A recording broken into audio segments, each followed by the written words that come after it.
Sabi nila, pinatakas ko daw si Bato. Naniniwala ba kayong pinatakas ko si Bato? Pambihira.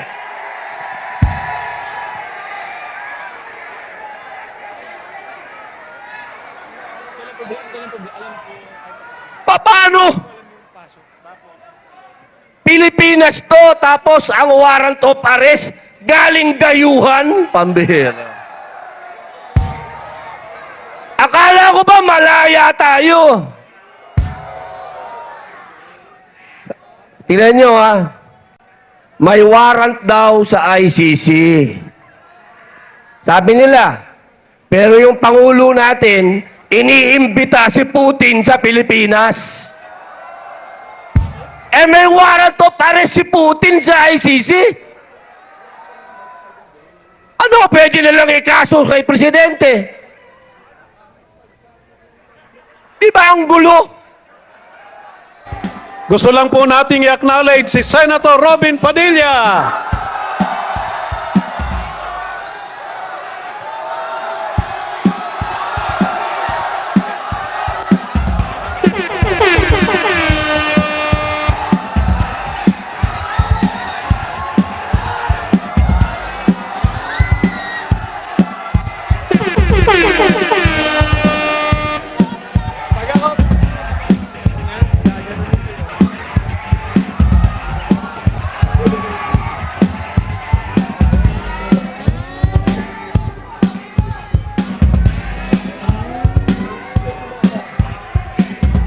Sumayin niyo po ang kapayapaan.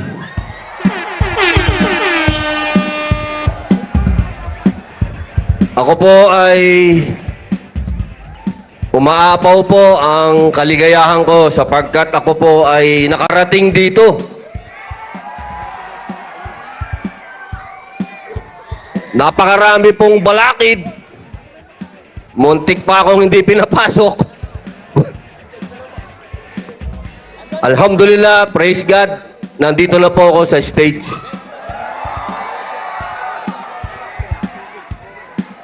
Gusto ko lamang pong iparating sa inyo sa kapatiran ng Iglesia ni Cristo ang aking buong pusong pasasalamat sapagkat hanggang ngayon po, hindi po ako magiging senador kung hindi nyo ako ginawang number 1.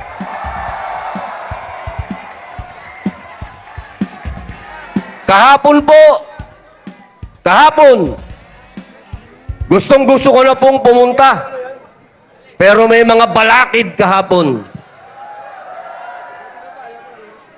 Hanggang pinapunta ko po yung aking mahal na asawa. Hindi pa rin siya nakapagsalita. Pero ngayon, nasa akin na ang entablado.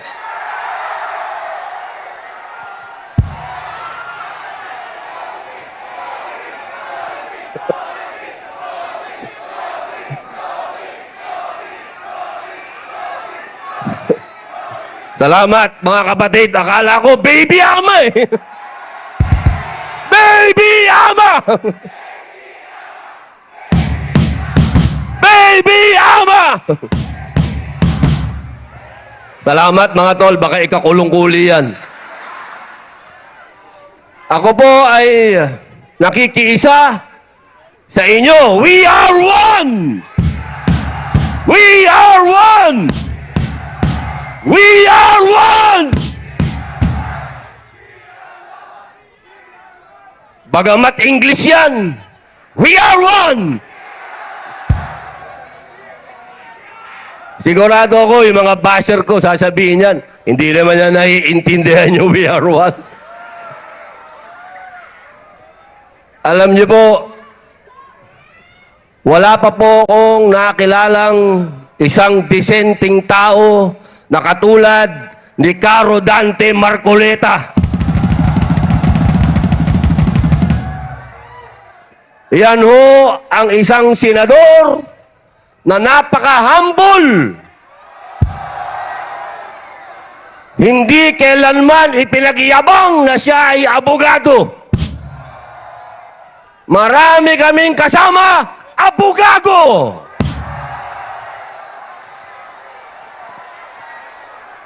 Abu Gago! Abu Gago!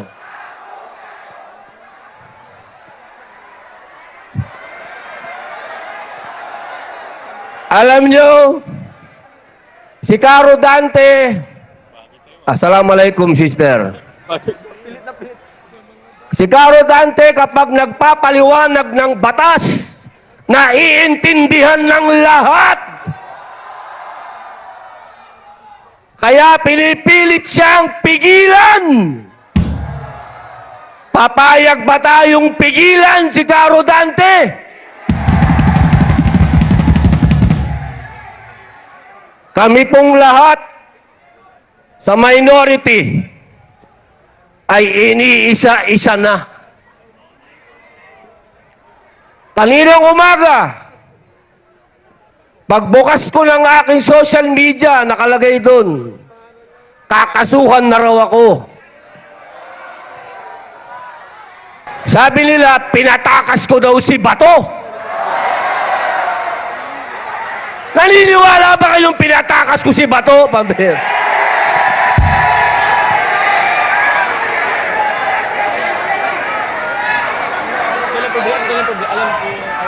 Paano?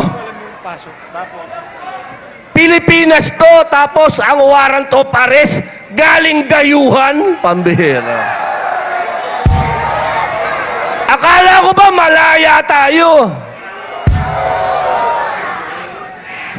Tingnan nyo ha, may warrant daw sa ICC. Sabi nila, pero yung Pangulo natin, iniimbita si Putin sa Pilipinas. Eh may warrant of arrest si Putin sa ICC? Ano, pwede na lang ikaso kay Presidente? Di ba ang gulo? Ang gulo nyo!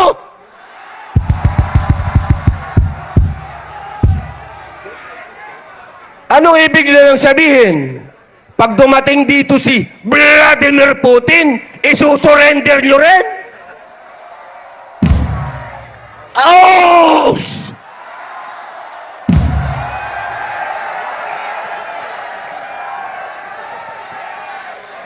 Pilipino lang ang kaya nyong isurrender!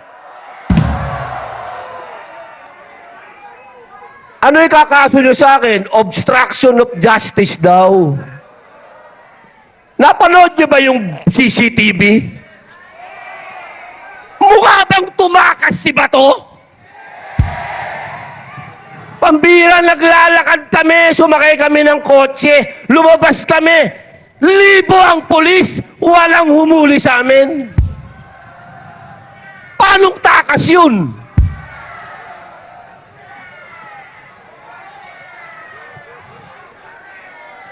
Ang tawag doon, lokohan!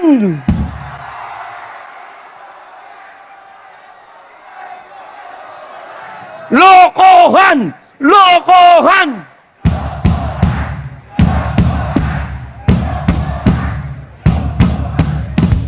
Alam nyo mga kapatid, nakakalungkot ang sitwasyon ng bayan natin. Kaya ang buong sambayanang Pilipino ay nagpapasalamat sa Iglesia ni Cristo sapagkat hindi kayo nakakalimot sa pagmamahal nyo sa bayan. Patuloy ang panggigising ninyo. Marami sa ating kababayan, hindi ko alam, sila'y gising. Sila naman ay hirap din. Hindi ko alam kung bakit hindi sila nagrereklamo. Nabigyan ba ng maleta?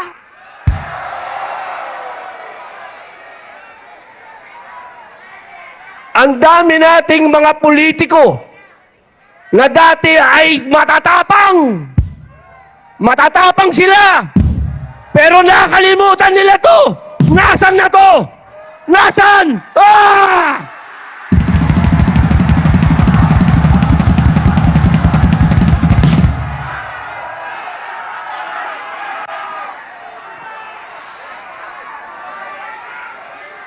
Alam nyo,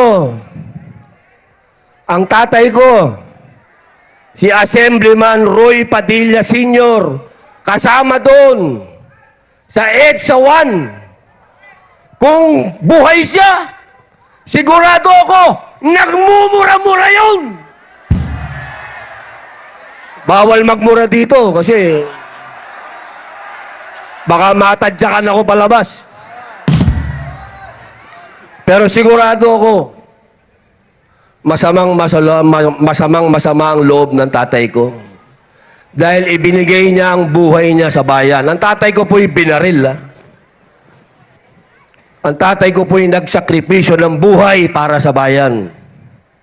Kung makikita niya ngayon ang nangyayari sa bayan natin, na nagtutulog-tulugan yung mga politiko na dapat ay tumitindig, baka lumuluha na ng dugo yung tatay ko ngayon. Kaming mga anak niya na nawalan ng tatay dahil sa pagmamahal niya sa bayan niya, ngayon gusto kong tanungin yung tatay ko, tama ba yung ginawa mo pa? Iniwan mo kami nang dahil sa bayan at yung mga kasama mo na mga nakaupo ngayon, iniwan tayo sa ere.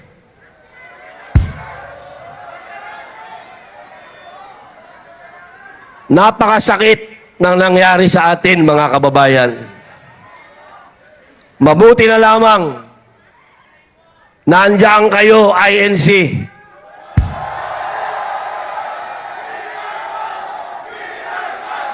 We are one!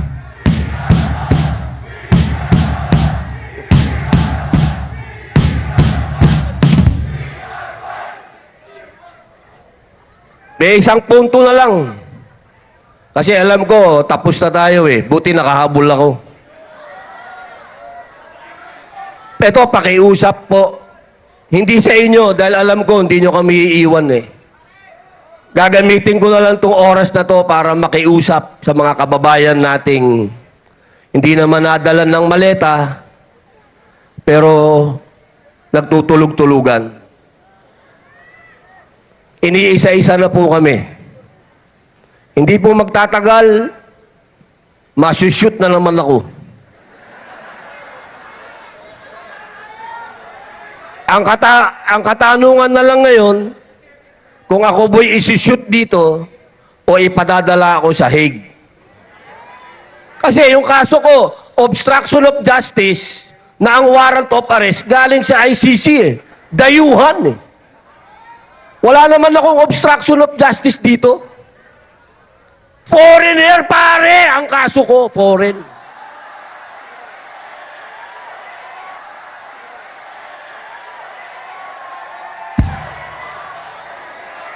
Isang malaking karangalan na rin. At least, di ba? Nandito tayo sa Liwasang Bonifacio, gumanap akong Bonifacio, at ang kalabang ko, dayuhan!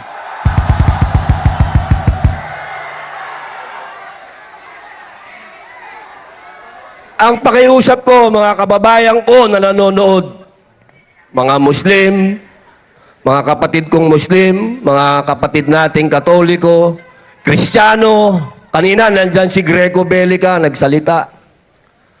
Ang pakiusap ko sa inyo, walang pupuntahan ang bayan natin kung ang mga katulad naming pinapahiwatig sa inyo kung ano ang katotohanan, ay hahayaan nyo kaming makulong. Saan pupunta ang bayang ito kung yung mga nakikipaglaban para sa katotohanan ay hahayaan yung makulong?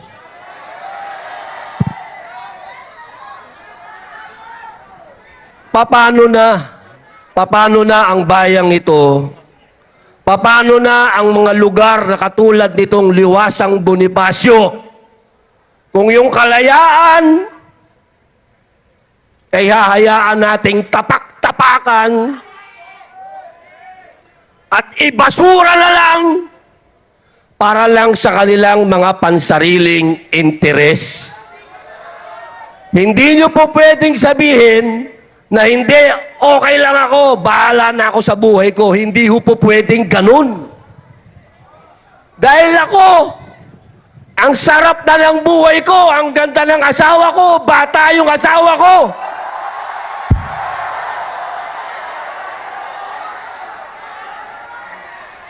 Pwede naman ako mag-artista, ang daming leading lady. Pero nagtitiis ako para sa inyo.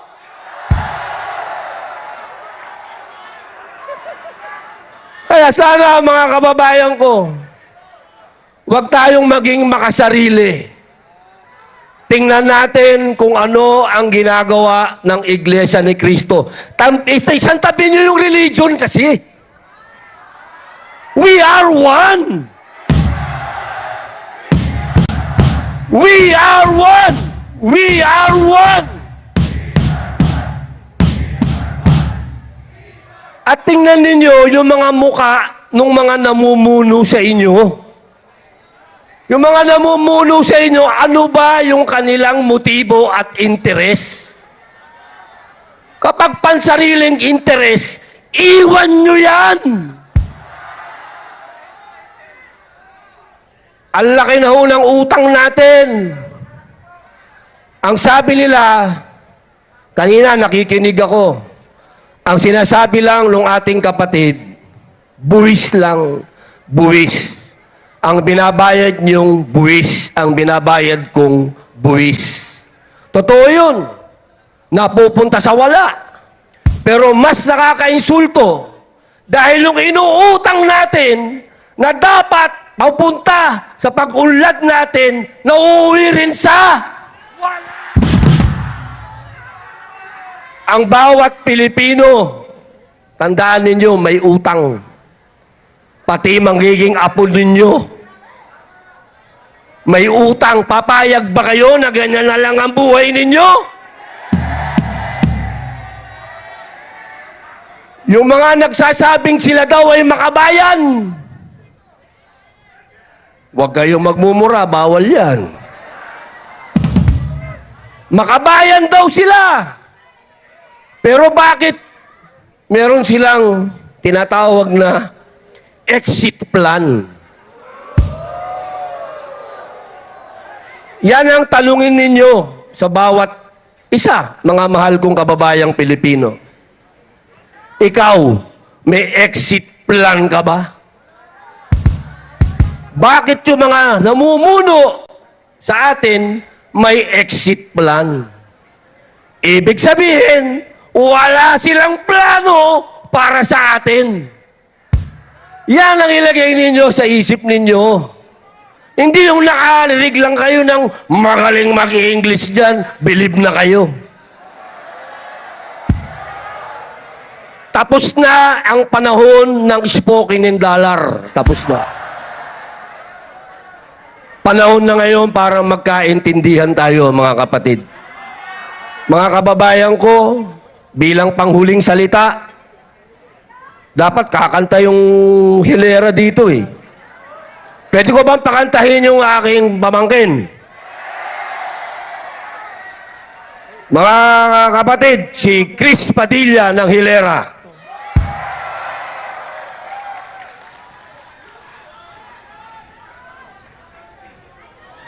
Alam nyo, dapat banda yan eh. Kaya ako inis na inis. Kasi yung isang miyembro nila, hindi daw nating kapartido. Kaya isipin ninyo yan, nang dahil sa politika, dapat we are one, di ba? We are one, mga kababayan!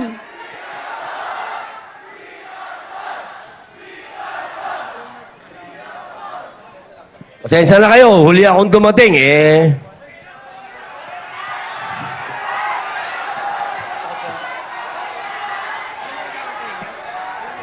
Sa totoo lang, kung napaaga ako, kahit buong magdamag, ako tuloy. Ito pong aawitin ng aking pamangkin, magtotono pa sila. Alam niyo, buong puso ako nagpapasalamat sa inyong lahat, mga kapatid. Mike, stand daw siya. Ako po ay talagang bow sa inyo, bow. Iba kayo. Iba kayong INC, iba kayo.